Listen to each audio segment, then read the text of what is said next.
This is a story about a world obsessed with stuff. It's a story about a system in crisis.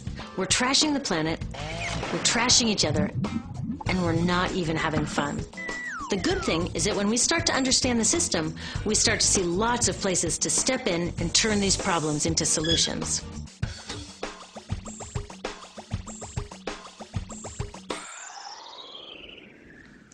Can I tell you, I love my Pantene Pro V.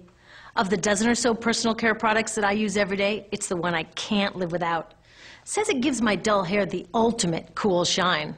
How does it do that? I was wondering that while I was lathering it in my hair one day, so I read the ingredients right here. Sodium lauryl sulfate, tetrasodium EDTA, methyl isothiazolinone. What is this stuff? I took this list to some scientists who know how to read it. Turns out my Pantene contains a chemical linked to cancer. And lots of other products in my bathroom, from sunscreen to lipstick and even baby shampoo, also contain chemicals linked to cancer or other problems like learning disabilities, asthma, and even damaged sperm. Like most parents, I try to keep my family safe. But now I find out my bathroom is a minefield of toxins? What are we supposed to do? To find out the answers, we have to go back to one of the key features of our materials economy: toxics in, toxics out. If, at the factory, you pour toxic chemicals into a product, like baby shampoo, you're going to wind up with toxic baby shampoo, and toxics in workers, communities, and, babies. So let's take a closer look at this toxic outrage where it seeps into our lives every day, in the bathroom. The average woman in the U.S. uses about 12 personal care products daily. The average man about 6. Each product containing a dozen or more chemicals. Less than 20% of chemicals in cosmetics have been assessed for safety by the industry's safety panel, so we just don't know what they do to us when we use them. Would you fly in an airline that only inspects 20% of its planes? Of course, not all of these chemicals are dangerous, but we know that many are. Some are carcinogens. That means that they can cause cancer. Others are neurotoxins and reproductive toxins, proven to mess up brain development and reproduction in animals. Wait a minute, we're animals too. It's like a giant experiment. We're using all these mystery chemicals and just waiting to see what happens. One thing we do know is that they're getting inside us.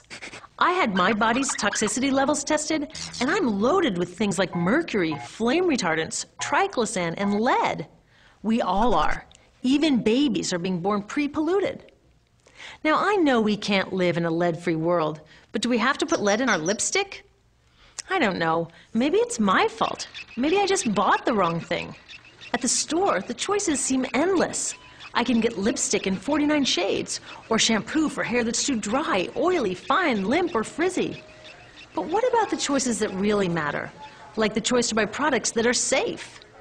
It turns out the important decisions don't happen when I choose to take a product off the shelf. They happen when companies and governments decide what products should go on the shelves.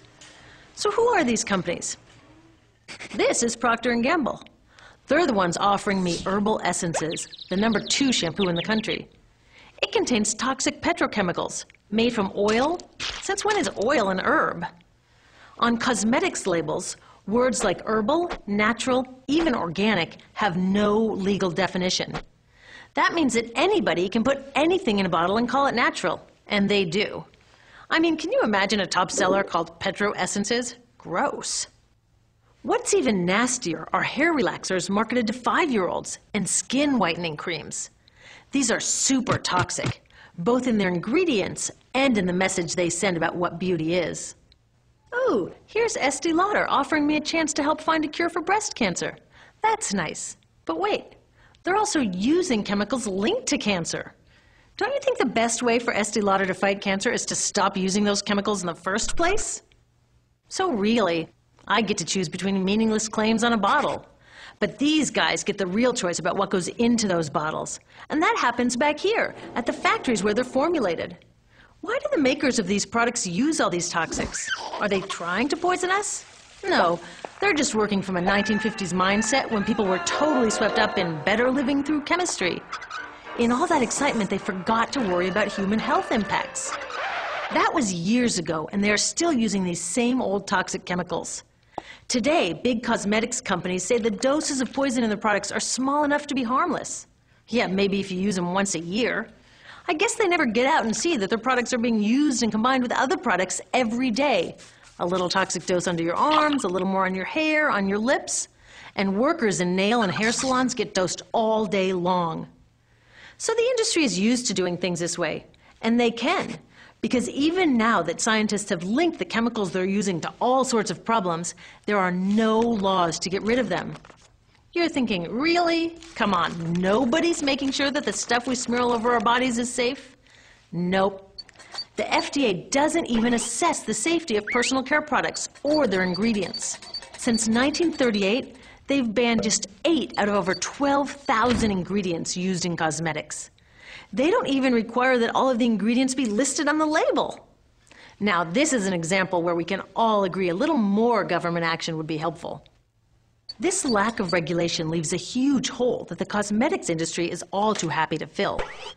They set up their own committee to self-police their products, and compliance with their recommendations is voluntary.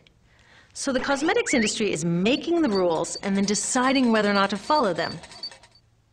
So you see, it isn't our fault that these toxic products are in our bathrooms. It's a whole broken system that's ignoring the simple rule: toxics in, toxics out.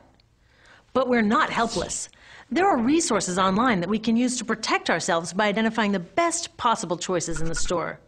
But the real action is with people working to change the system. Because if we really want to solve this problem, we got to start here with these guys. Women, parents, workers, people all over the country are demanding that Congress pass a new law, giving FDA the power to make sure that our personal care products are safe.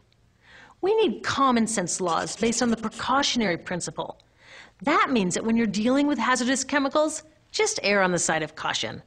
Let's not debate how much lead should be allowed in lipstick. Just get the toxic chemicals out of our products. Smarter laws would force companies to get past that old 50s mindset and figure out how to get us all clean and shiny without toxic chemicals. Can they? Totally. Many responsible cosmetics companies are already putting safer products on the market. Green chemists are developing substances that are designed to be safe and non-toxic in the first place. European governments have required the removal of many toxic chemicals, and companies have figured out how to comply. When cosmetics are reformulated to be safe and labeled honestly, then we can feel comfortable with the choices available at the store. We can choose bouncy hair or full hair, shiny lipstick or matte. We can even choose to feel beautiful without using 20 products.